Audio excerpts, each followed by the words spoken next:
নমস্কার সকলকে, Mithu's kitchen official চ্যানেলে আপনাদের সকলকে স্বাগত জানাই। আশা করি আপনারা যেখান থেকে আমার এই ভিডিওটি দেখছেন আপনারা সকলে ভালো আছেন এবং সুস্থ আছেন।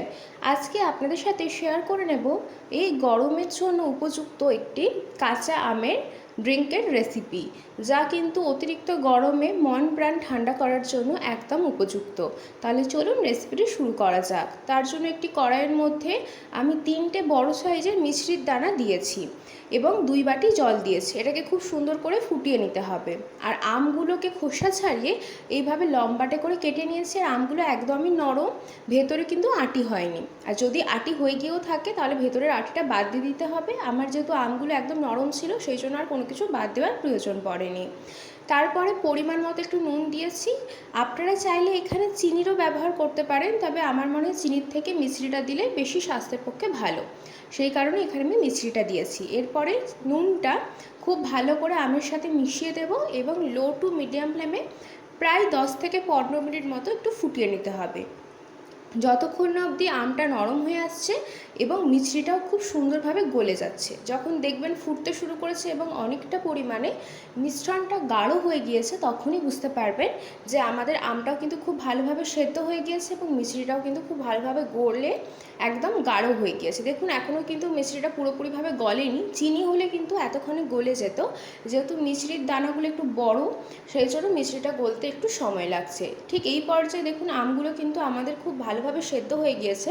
আপনাদেরকে আমি আম একটা দুটো কেটেও দেখিয়ে দিচ্ছি। দেখুন আমি কিন্তু ঢাকা দিয়ে সেদ্ধ করিনি।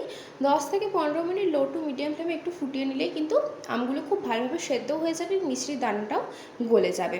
ঠিক এই পর্যায়ে এখানে আমার গ্যাসটা অফ করে দিয়েছি। এরপরে এর মধ্যে যেহেতু পুদিনা পাতা দেব, সেই কারণে একদম টাটকা পরিষ্কার পুদিনা পাতা আমি এখানে ধুয়ে নিয়েছি। তারপরে পুদিনা পাতার কয়েকটা পাতা খুব ভালো করে কেটে নিচ্ছি।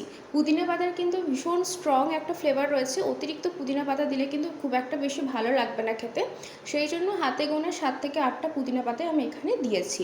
আরও একটু ভালো করে এখানে ফুটিয়ে নিচ্ছি। দেখুন একদম সুন্দরভাবে কিন্তু আমটা আমাদের একদম নরম হয়ে গলে গিয়েছে। ঠিক এই পর্যায়ে মিক্সিং জারের মধ্যে আমি এখানে এই মিশ্রণটা দিয়ে দিচ্ছি। একটু গরম অবস্থাতেই রয়েছে, আমি কিন্তু এখানে একটু গরম অবস্থাতেই ব্লেন্ডটা করে নিয়েছিলাম, যেহেতু হাতে একদমই সময় ছিল না, সেই কারণে আপনারা চাইলে ঠান্ডা করে ব্লেন্ড করতে পারেন।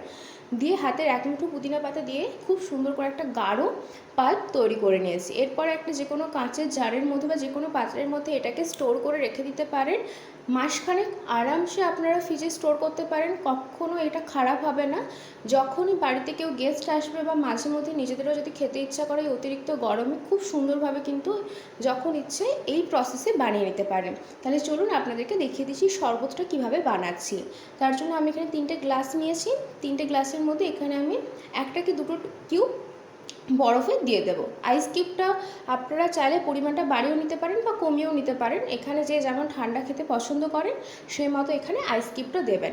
যেহেতু আমরা নর্মাল জল দেবো, ফ্রিজের জল ব্যবহার করব না, সেই জন্য আইস কিউবটা আমি 2টো করে দিয়েছি। তারপরে এর মধ্যে আমি শুকনো খোলায় আগে থাকতে গোটা জিরে সুন্দর ড্রাই রোস্ট করে সেটাকে গুঁড়ো করে নিয়েছিলাম। সেই ভাজা জিরের গুঁড়ো মশলাটা এখানে দিচ্ছি, এতে করে ভীষণ সুন্দর একটা ফ্লেভার আসে এই শরবতের মধ্যে। তারপরে এই পর্যায়ে আমি এখানে দিয়ে দেব সামান্য পরিমাণ করে প্রত্যেকটা গ্লাসে বিট লবণ। অতি অবশ্যই করে বিট লবণটা দেবেন, নর্মাল নুনের থেকে বিট লবণটা দিলে শরবতটার টেস্টটা বেশ ভালো হয়। তারপরে এখানে আমি দিয়ে দিচ্ছি 1টা করে কাঁচা লঙ্কা। অতি অবশ্যই কাঁচা লঙ্কাটা চিড়ে ব্যবহার করতে হবে, তাতে করে টক ঝাল মিষ্টি খুব সুন্দর একটা ফ্লেভার আসে এই শরবতটার মধ্যে। আর আমরা যে আমের পাল্পটা বানিয়ে রেখেছিলাম সেটা 1 চামচ করে এর মধ্যে দিয়ে দেবো। আর কিন্তু চিনি দেওয়ার দরকার নেই, যেহেতু মিছরির সাথে আমরা ফোটানোই ছিল। যদি মনে হয় যে টক একটু বেশি লাগছে, সেই ক্ষেত্রে সামান্য পরিমাণ চিনি অ্যাড করতে পারেন বা মিছরির দানা গুঁড়ো করে অ্যাড করতে পারেন। দিয়ে জল দিয়ে খুব সুন্দর করে এগুলোকে মিশিয়ে নেব।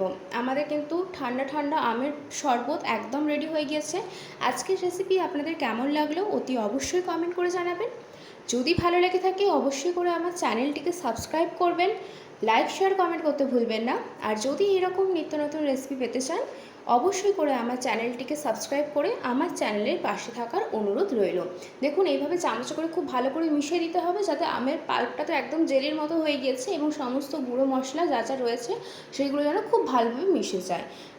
চটজলদি বানানো এই কাঁচা আমের শরবত এতটাই রিফ্রেশমেন্ট যে কি বলবো, গরমের জন্য একদম উপযুক্ত। যারা বাড়িতে বানিয়েছেন তারা তো জানেন, যারা বানাননি তারা একবার হলেও এই রেসিপিটি ফলো করে বানিয়ে দেখতে পারেন।